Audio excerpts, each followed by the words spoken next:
Can we do the roll call, Kate? Yes. Piece of paper. Mary Oswald. Here. Alana Mace. Here. Gargi Dukupka, who is excused. Karen Hardy. Here.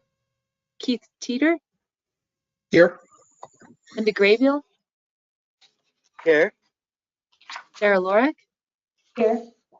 And Neil Wood is excused. Okay. Next agenda item is to consider the minutes from the last meeting. Did anybody note any corrections, changes, anything that needed to be updated with those minutes? Hearing nothing, I will. I look for a motion to accept. Sorry, I'm quitting. I'll move to accept the minutes as read. Do you have a second? I'll second it.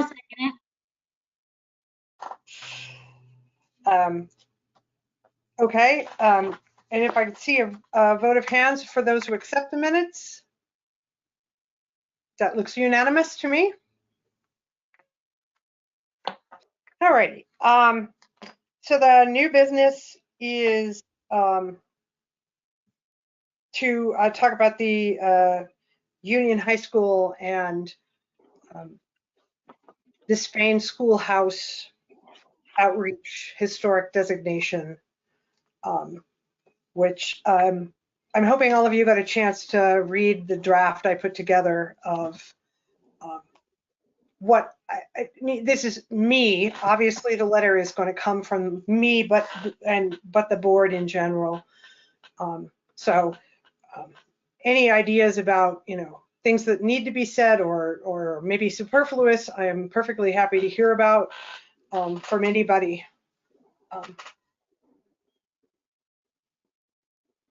Nothing? Well, one of the things that Kate and I discussed is I want to sort of put on record the municipal code that brought the board into existence lists the ability for us to do this in one sentence. And it says, any site listed on the state or national register of historic places shall be deemed to qualify for local designation under this chapter of the code, but shall not be designated until an application for designated is filed and processed pursuant to this chapter. And the one thing is we have never done this before, in the sense of we have never accepted an application like this. So we have nothing to go by what we want officially from the school board back in the application. In many of our applications, there's a long history of the building. There is why the building should be designated, all of those kind of things. With respect to what we're asking of the school board, I think we as a board have to have some kind of idea of what we expect them to send us, especially since we're asking them to do it. Does that make sense? There are, and I have the designations from the National Registry, the paperwork for both the schoolhouse and Union High School. And they go into great detail as to why those buildings are important. For us asking the school district to apply for this designation, I think we need to have a pretty good idea of what we're asking them to give us. Is it enough for them to give us the basic information and then say, we've already been designated and your charter says that that is good enough? Are we asking for more than that? So I really don't know. This is a gray area that nobody gave us walking papers for. Karen? I would think that we could simply share with them copies of the National and State Register nominations, and because they probably haven't seen them either, I tried to find them online and was not very successful. All I could find were some summaries. But and then simply say, see attached national and state register nominations, and other than filling in the boilerplate of the owners and all that kind of thing on our landmark form.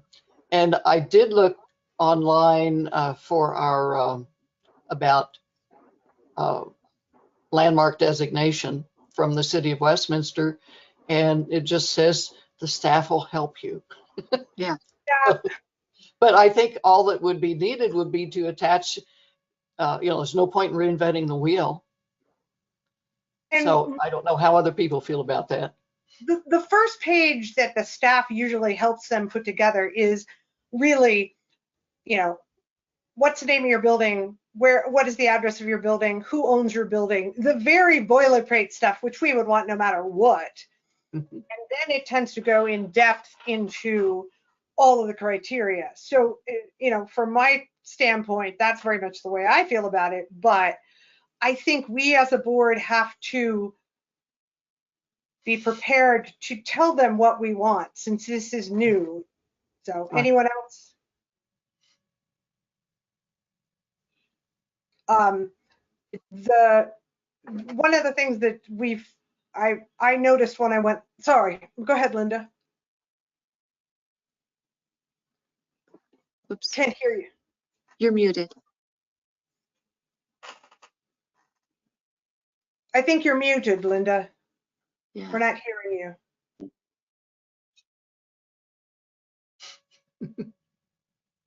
Yeah, it's weird. We're not hearing. I was going to Oh. say that the national designation is a lot more stringent. Am I muted? You're just breaking up. Knows that I'm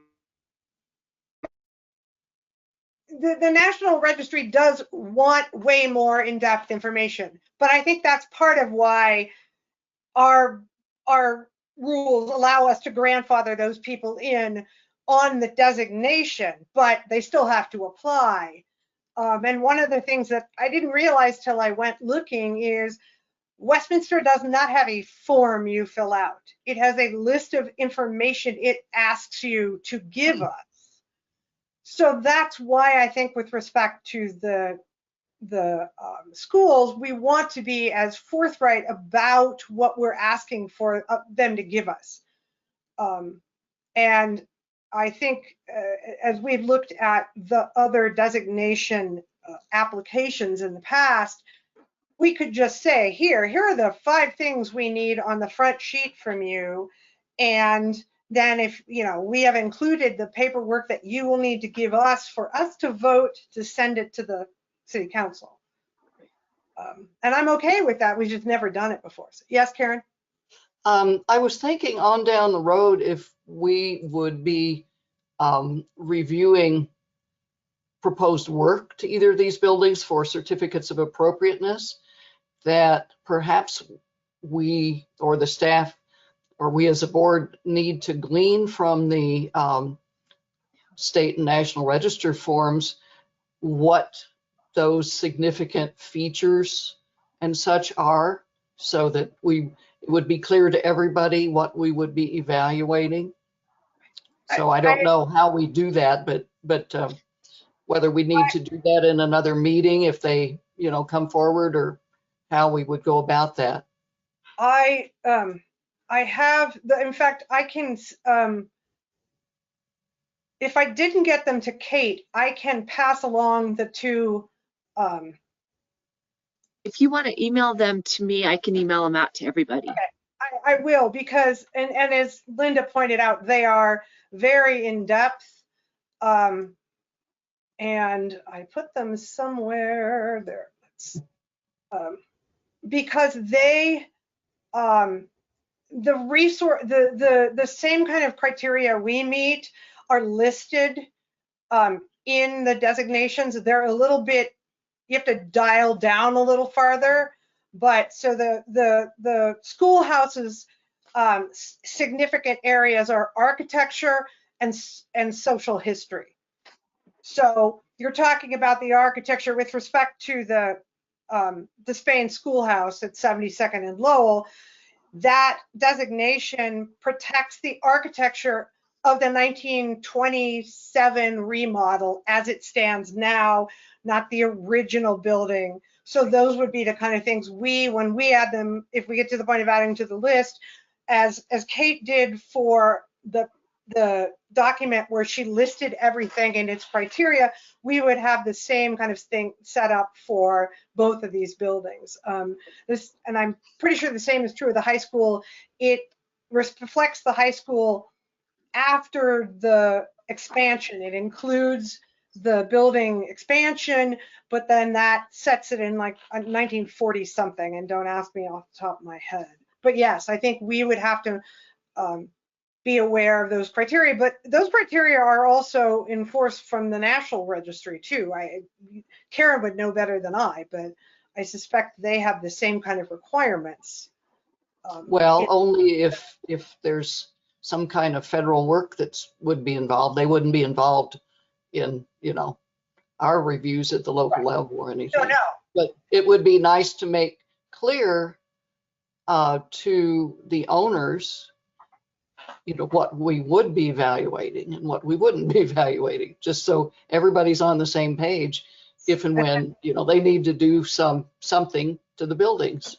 I do not believe either designation has anything to do with the surrounding land. So it doesn't involve landscaping or parking lots or any of those things. I think they're all very specifically building related, but absolutely make sure before we say that to the school district. Yeah, because we wouldn't want to blindside them, with some criteria they didn't know we were evaluating.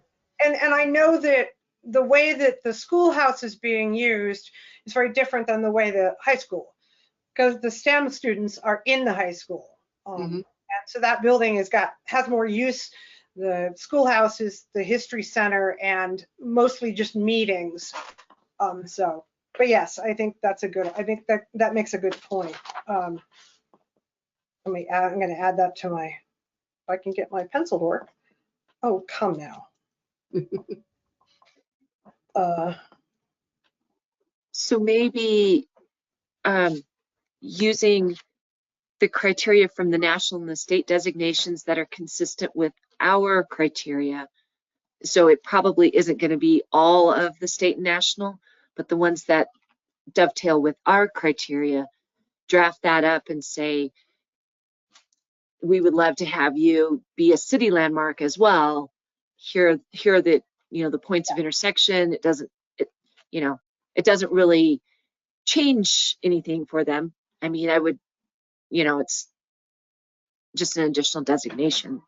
Well, and the one thing I think that makes it important to us is that for our purposes on the landmark board, those two buildings in particular are so much a part of Westminster that they're not landmarked by us.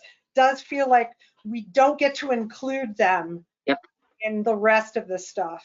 And I think that paragraph in your letter really gets at that about, that it's not just the physical structure, but that it was truly the center of the community for both of them. Yeah.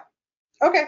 Well, I will do some editing on that, and we'll make sure that it gets, and then I will add what we want of them.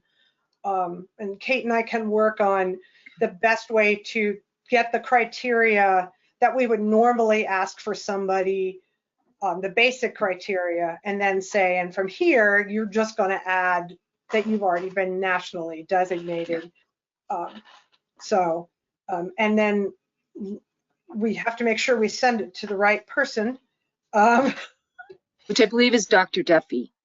Yes, I do. But as you noticed in my letter, I was like, I have no idea who I'm writing this to. I know. I saw that afterwards. I was like, oh, I should have written Dr. Duffy in there. So Yeah, sorry, my apologies. I have that noted here. But, and I have a feeling it will take a while to work through the school's channels. But I cannot foresee them being unwilling to do this at this point, unless some red flag came up that none of us know about because we're not within school district policy. So, and it would be nice if that's the case, that by next year at some point we'd be able to announce it. It would be a thing we can say, oh, and we've added these 2 buildings. Of course, they're already significant, but now we have them in our fold as well. So, Like maybe our goal could be next May for National Historic Preservation Month. Oh, that's a good goal. yeah. In fact, that would be, I think if we add that to the letter, 2023 National Preservation, say that again, Linda? Karen, I mean, I'm sorry. Isn't it National Historic Preservation Month? Am I thinking correctly? Or just Historic Preservation Month? Okay, I'll look it up, because that would be nice, because then it's a way of saying, we'd like you to get this through your channels so that we can have it done in a timely manner for us. So, Yep, it's in May. I just looked it up. okay, so that'd be great, because I think that'll help hopefully get Dr. Duffy and his staff, as long as they have no objections, that'll get their wheels turning to a point where we'd be able to do that in May. I think that'd be great. So, Because I remember in several years ago with the Savory Mushroom Tower that, you know, we had an on-site recognition and the neighbors came and some of the family, and we've done that for some other resources too when we've just honored them during Historic Preservation Month. So that seems appropriate. I was wondering about if it's possible to copy out the page from the city's website about local landmark designation and just have that as an attachment to the information that we send with the letter to the superintendent. Yeah. That, you know, describes what the local landmark process is about and so forth. yeah, I think that would be good. That would easy to include. Is there anything else, any other discussion about that? Then the other new business is the Certified Local Government Annual Report due 11/1/22.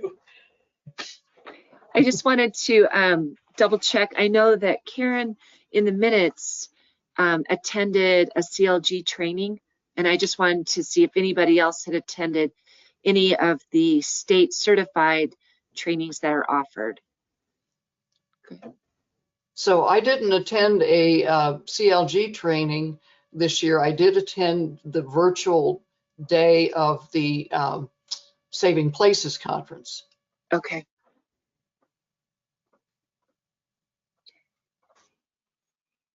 Okay.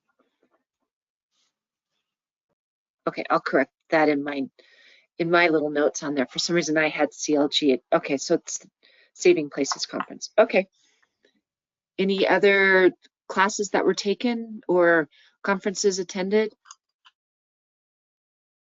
Not this year, I don't think. Good deal.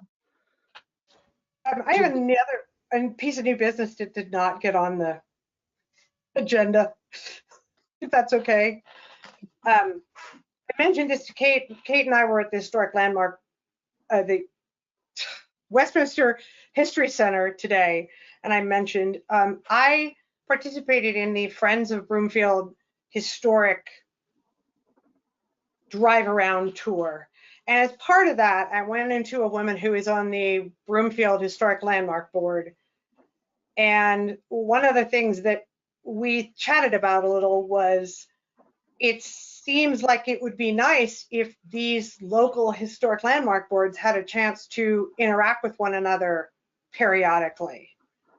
And of course, it's a question of, you know, find a space, create an agenda, hope people can get there. But, you know, Westminster and Broomfield are, you know, cheek by jowl. There's a lot of overlap in our two cities. And knowing what other people are working on, or knowing what other people are trying to bring around. This is just something I thought might be useful. I came into this with so little information, and when I started, but I mean, I know Boulder has a landmarking board, Louisville does, Arvada does. They're in different places in city government, most of them, although Boulder has at least one that is a separate nonprofit. I've never seen it happen, and I don't know if Karen or Linda, if you guys have run into something, if they've ever tried to do something like that before. Karen? Well, so as not to reinvent the wheel, I know Linda and I went to the Jefferson County, Historical Commission. They used to, they haven't done that for a couple of years, I don't think. But they had one, and of course, since we're Westminster's partly in Jeffco, and that was an all-day event, and all of the communities that had landmark boards and preservation commissions in Jeffco attended, and there were all kinds of useful presentations, and we did some tours of some properties in the area, all kinds of things. So it might be possible to, if we want to branch out and do interact with some of the, I don't know, historical societies in Adams County, as well as Broomfield, that maybe whoever's the CLG coordinator for the state at History Colorado could help coordinate and set that up, because often there would be someone like the state tax credit, or the coordinator or historical architect, or someone from the state would come and do a presentation at one of those meetings too. Okay. It was well, an all-day Saturday meeting kind of thing. I can get in touch with both the Jefferson County and the CLG coordinator at History Colorado and just say, I know we're coming out of this crazy time when nobody was doing anything, but it was interesting because the woman I spoke to is a volunteer for the Grange, and she and I were chatting over the, you know, hard to get volunteers for the Grange, hard to get membership, and I'm like, and yet we have Granges everywhere here. And it would, you know, it's a part of our history that obviously she's very concerned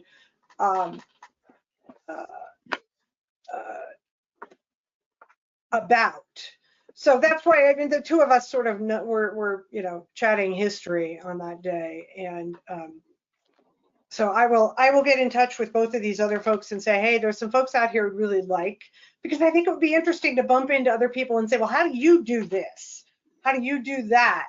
Have you had problems like this? Or are you what, all of that kind of stuff. And I know the Saving Places and the giant CLG groups, there's just too many people at those. You can't commiserate over, you know, the Farmers Highline Canal because it's too far away from, you know, right, whatever. So, okay, I appreciate that. So that suggests something that might be referenced to History Colorado when you bring up the idea of the historic Granges all over the place. I don't know if they've ever conducted a survey statewide of the Granges. And I'm losing my contacts at History Colorado. They're retiring. So Okay. I don't know people there anymore. Well, I will, like I said, I will make calls to those two offices and at least start to talk to people about it. It would be helpful if people at that level of expertise and financial assistance could do it rather than those of us who are all volunteers and have a tiny little budget. But I think there might be some funding available from the state in that regard, you know, for CLGs. Maybe they have a little bit on the side that they could use to help sponsor a local Yeah. group like that, a conference like that. Well, and I think of, Denver is kind of the big chunk in the middle. And so to me, I feel like that, all of us sort of northern communities, we're big enough to be able to have an interesting meeting, and yet not so big as to be able to be at a giant conference where you can't find the people that share your boundaries and stuff like that. So, okay, I will work on that for the next meeting. All right. So consideration of old business. I believe that is the, sorry, I had these and I saved them. No, not that one. Are we going to the tour? Oh yes, the tour. Sorry, I got too many folders open here. Kate put together this information about the tours and how they were, how people felt about them, and was there any information in there that you wanted to highlight, Kate? I think overall people really enjoyed them. Linda, thank you. They really honestly, people just, they loved the anecdotes that you had and like all the extra history information. I think when we look forward to doing them next year, I think that we should continue doing them. It's definitely something that is consistent with the CLG certification, taking that education out, it's consistent with your 2023 goals. But as you look at how to format those, there's some good ideas in here.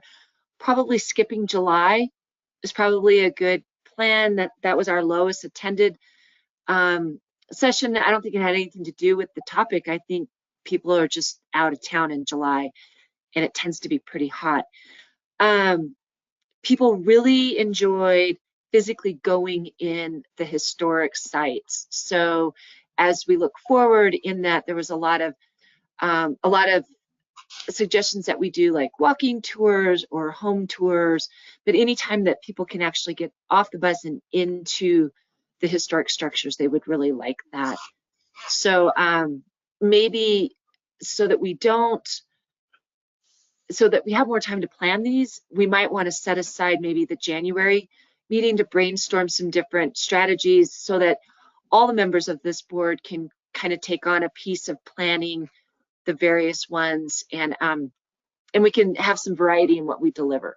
Because people they were interested in having, could we have roundtables and, lunch as an option. So I think that there's a lot of very creative ways. Mary just attended one that was self-drive, you drove yourself to the various sites and you had kind of X number of hours to complete it. And so there's some different strategies that we can do. So overall, I think they went really well. We had a lot of nothing but positive comments, other than the first one when the air conditioning was broken, which wasn't our fault. So of course that was our first hot day. Is there a summary that was created that, like lists the attendance for? Yeah, I attached a report to the email. Yeah, I did get that one. Oh, okay. So- I can definitely email that to you again. It's a little, it's just got a few tables, like kind of where do you live? Because I looked for it, and it could be a result of my CenturyLink has updated their email, and Maybe it has dropped been the a real attachments. pain to try to figure out how to maneuver around. Oh, gosh. I couldn't even print out the PDF file for today's meeting. I had to go back and save it to Word. Oh to print it no. out. Oh no. All kinds of mess stuff. I know that. I I was going to say, I know at one point, instead of emailing them to us, Rich was actually creating a link that we could go to and download them onto our computers as a way to get around the giant file issue that some people have with their email. yeah, and the meeting packet's on the city's website as a PDF, so you can click that and it opens. I can let me think about how to do the summary report. I don't think you want that on No, the historic landmark you know, it's kind of, that's more like an internal working thing. So let me figure out if I can do that. At worst case, I can mail it to you as well. So I was just thinking it'd be interesting to hear what the suggestions were from people I about. can read you some of those. I can actually read you some of those. They'd like more, the number one thing was do more tours, do these again. People really liked it. So that was really the top. Walking tours, historic home tours, tours of city buildings and facilities, and then a behind the scenes tour, sort of like, and I'm not exactly sure what they meant, the people that had that recommendation, but maybe going into how did this site get designated as a landmark? Why was it important? That type of stuff. So, but yeah, definitely those. Go slower, you know, like on Bradburn. I think that if we do the driving on the homes, maybe slow down, have some stopping points, maybe where we get off the bus and, you know, sort of like look and point, that type of thing. We put a lot of information in those tours. So it's like, it was pretty busy the whole time. So, but yeah, really overwhelmingly, it was, we want to get out and get in these historic structures. And they love the Bull's House. The thing that Broomfield did 2 weekends ago was done by the Friends of Broomfield History. And it was about, I want to say maybe a dozen sites. Some of them were connected together. Obviously, the Depot Museum and the Bee House and those kind of things are all the same location. But it did mean that they had the woman I spoke to who was in the Grange, the building next door that used to be the bank. The ownership of the building let that building be open because the bank vault is still in there. And it was, there were some things they did great, and there were some things I think they could have improved on. But the first thing I thought of was this would be a fun way to get people, and they do it at their own pace. And it's just a question of how many sites can you get open with people there who can help interpret them. But for me, there were places I got to go into on that I've never been into before, or if I'd been in there, I didn't have anybody who really helped me understand them. I've just been in there, the Crescent Grange, I've been in there for meetings, but I didn't have anyone talk about the development of the Crescent Grange in the same way that the Westminster Grange could be done. So, and I think it probably goes to a different group of people, not necessarily completely different, but at least a partly different group than the group that, you know, we're going to ride the bus. So, Karen, you had your hand up. Yeah, you're bringing up some ideas. Are any of you acquainted with Doors Open Denver? Because this sounds very much what you experienced in Broomfield, very much like what they do, where they open buildings up and then they have docents who can interpret things and take you around and so forth. And I think that's done by the Denver Architectural Society or whatever, I'm not sure their name. And I don't know if we have any sort of equivalent group out here in Adams County or Broomfield or anything. My other thought is the city of Boulder has been doing all kinds of home tours and cemetery tours and things for years and years and years. So it's always useful to pick the brains of people who, you know, have experience with this to get ideas about how to make it work and meet what the attendees said they were interested in. It was, as I said to Kate when I was talking to her about it, I think it's something that would be great. And it's another way that we can partner with the Historical Society to have, you know, people who know, as well as people who we know through that organization that are connected to historic buildings as well. So it's a possibility, and it's a way to get, it's a different avenue to get the history out there. I don't know that Broomfield had a huge crowd in any of the locations, but it was yet another way they got people into local history. So, and then I think the other thing that Kate attached was the sort of updated file of the numbers of our landmarks and why they have been landmarked. And some of you may not have, if you didn't get the other attachment, you may not have gotten that one either, Karen, but I can actually show you that one because the website has been changed as of this afternoon. So yay! those changes, I know, she got it done. So I can actually share my screen. Let me get that open, and then let's see.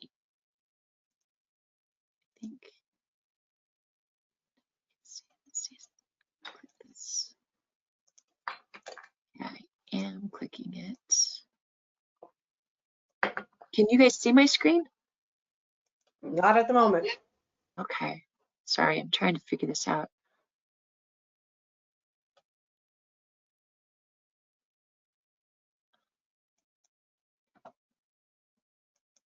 It doesn't let me, when I click sharing, it says it's waiting to view it. I wonder. Show my screen.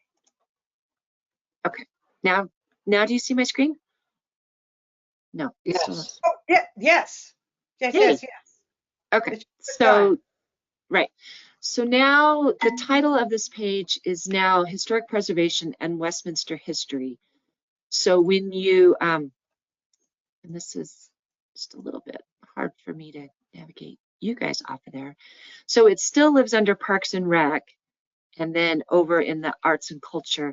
So what we did is we cleaned up the buttons. So we had a button that said view our designated landmarks, and when you click that, it went to a story map, which was actually historic sites, which included landmarks, historic sites, places that weren't in the city but important to the city.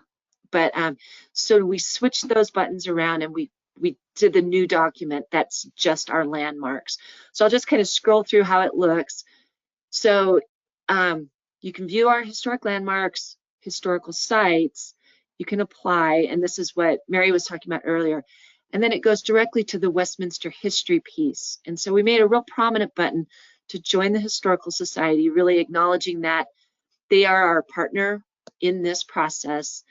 And then the really nice resources are right there front and center. Then the other thing we added at the end was that we had these tours in 2022.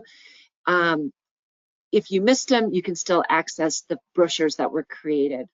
Cool. So it's a nice place to kind of pull everything together. We didn't eliminate the page on the Westminster history. So if you go back on the city's website and you go to government and it says Westminster history, you'll still have that page, but now at least it pulls historic preservation and history together. So the document that I emailed earlier, then it goes to this PDF, which then goes through the criteria and the aspects to protect. So each resolution has a number of criteria that were identified, why the Grange should be designated, and then what specific features should be preserved. And that's what we want for the two schools. Exactly. And I think that's going to be pretty easy to pull from those existing applications. And then that feeds directly then into the resolution that you would take to both your meeting and then city council. So then it just goes through all 18 of the landmarks. So you can go on the website and check those out. And I can now stop sharing my screen, I think. Is it stopped? Not yet. No. I'm sorry, this is the least intuitive.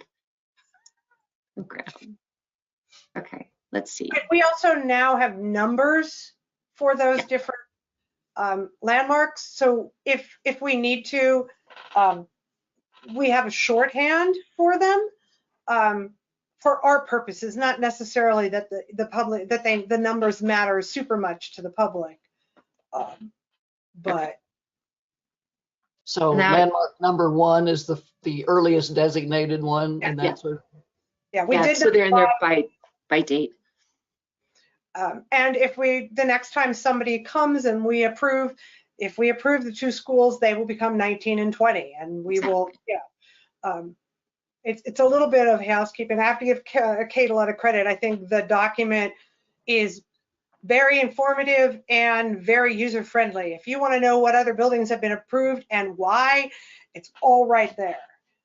If we find ourselves in a situation where somebody's like, well, I don't know, you can say, well, go read these, see if you have anything that sounds like this about your building or location. So, Well, and I think it helps too in our discussions when we talk about, like, if something happens at the rodeo building, it's right there. Yes, the roof is the important thing, the windows across the front. So preserving that, whatever ends up, if something was to go in there, those are important features to keep. and Yeah, I for, think the update is really good. Yeah. and I think and all of this seems like, back bookkeeping and stuff like that. But if we've got it now, going forward, it will be much easier to build on it. And it will mean that when we get the schools approved, we'll be able to add them fairly quickly.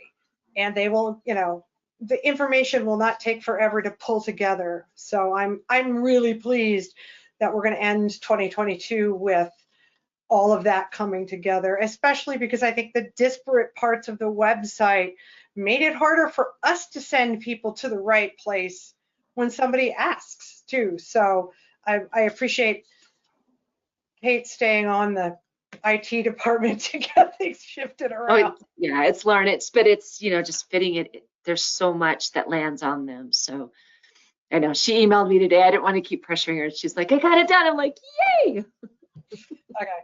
So, so that's the last thing I have as old business, unless there are any other old business or questions about either of those things. I have downloaded the email version of that file so that I can add it to my historic landmark note files and have it. But it will be good, as you said, if we get a certificate of appropriateness, we're going to be able to go directly to the page and go, yep, this building, these reasons. So that'll make me feel better. So, moving on, the other business, at this point, do we have any conferences, education, or other updates? Do we know when preserving the saving places will be, Karen? Off the top of my head, no, I'll have to research it Okay. and get to Kate. I know I've seen information about it, but I don't, well, hang on just a second. I know it's been in February a lot of times, and with our late January meeting, that's why because I really want to get to it this year. I'll have to get back to you about that. And the reason that's important is that the Historic Landmark Board has in the past been able to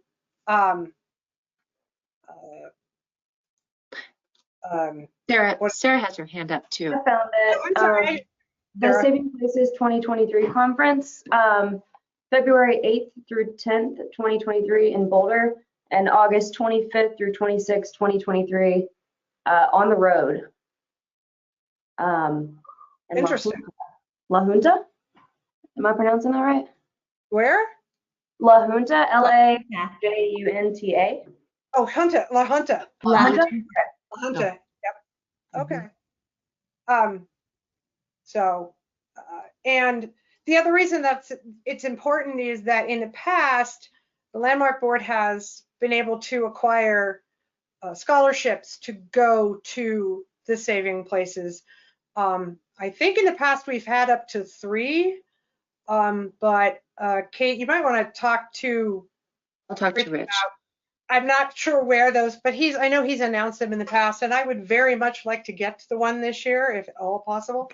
And that information will come out probably in early January, and we won't have a meeting till the end of the month. That's why I wanted to bring it up. So, and as you can see, we have the tentative schedule for next year's meetings. And I don't believe we have anybody leaving the committee, do we? Oh, Oh, did you sign back up or are you termed out? I both am termed out, and I decided to not re-up because I've been on forever. Okay, So okay. I will, however, you know where to find me if you have questions, and I can maybe, sleuth some stuff. I also want to mention, thank you, Mary, for picking up the slack on the letter because I totally dropped the ball on that. So I really appreciate you taking on that job. You're I welcome. will see if I can find out some more information about the Saving Places Conference and send it to Kate to share with folks. Okay. Well, since this is the last official time you will be at a meeting, I want to thank you for all your time on the committee. You're on the board, Linda, and I mean, Karen, I'm sorry, I'm looking directly at your name, but Linda was laughing. So, and you've been very helpful. I came in some ways as a novice, and so having someone with your background around to bounce things off during my time has really been helpful. So you may get emails from me as we go forward. But I do want to thank you because this makes 8 years, if I'm not mistaken. I've been on since it was formed. Okay, all right, that's Whenever right. that You were was. before the you have to be off after 8 years thing. So, well, thank you for your time on the board, and we look forward to seeing you at all the fun events we're going to do. Well, hopefully next year I can actually get to some. I was dealing with some stability arthritis issues this summer, so I wasn't feeling comfortable getting out and walking around and such. Well, so I thank you for that, and Kate, go ahead. and then just I noticed that Tennille will also be dropping off the board. She just has a lot going on with her family right now. Okay. So she was going to write a letter, and Okay. she had a conflict with work this evening. So yeah, so we'll be looking for an additional member. Okay. Because so that will probably mean that who is it? Is Sarah our alternate or is it Keith? Keith. Keith is, so you will probably be moving up and then there'll be a new member and a new alternate is usually the way that happens. Mhm. And we will wait to see what City Council does because they make the final decision.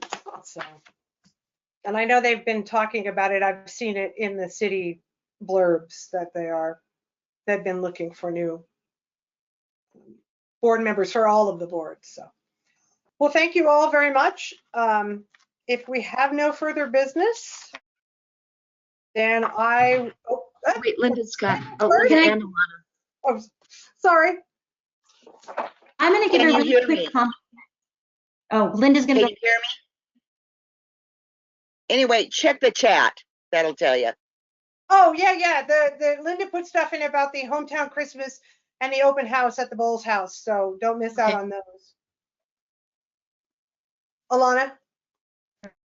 I just wanted to give a really quick compliment to Kate and Mary and Linda. I was able to attend one of those tours and you all did an amazing job. All three of you worked in tandem. It was a lovely presentation and really well thought through. So thank you for the effort. And I'm excited that we're going to do it again next year. That's wonderful.